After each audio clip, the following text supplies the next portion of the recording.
在尼加拉瓜格拉纳达这个所在，是中美洲上届古早士兵城市之一。现处是这个所在，还阁保留130年前传统送礼方式。那到要出去的时阵，商家就会请高级的马车来载大厝，一路对行去的亲人说市区一日，来送亲人人生上尾一段路。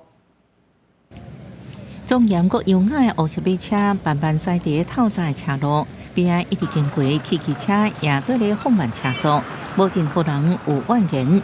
马车后面是领一群人行向格拉纳达的公墓。尼加拉瓜南部的格拉纳达是中美洲上古老殖民都市之一，用马车出山的传统已经130年历史。玛丽拉这一天透早就起来，有点仔忝，伊甲亲人斗阵行7公里，要送妈妈最后一程。Ella llegara a fallar, a fallecer, que le lleváramos a ella como tradicional en un coche y a la vez。传统的出山过程当中，会有乐手用吉他甲小喇叭演奏音乐，马车载观察去落葬的地点，马身躯看房啊。马车车身沿看到木雕纹路，装塔5花10色的鲜花，玻璃窗啊，搁挂白色的窗仔梨。Mi mamá, ahorita mi papá y un hermano mío. Sí. Lo hemos llevado en estos coches, es tradición. La gente le gusta ir pasear en la ciudad.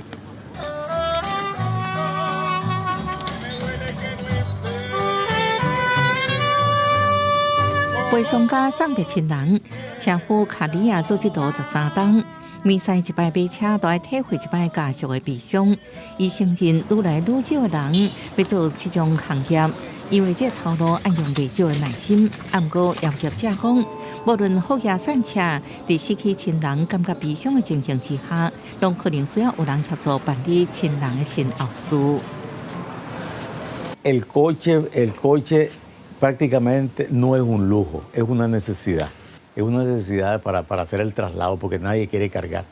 Y uno no le puede decir a una persona en el entierro, vení vos venís cargando. 马车出山的费用用当地货币来算，差不多是40美金，搁再有装塔制酒甲观察样式，计算有200到800美金。先总机社也提供更加新的方案，不过真侪当地人依然介意遵照传统。公司新闻杨干评价。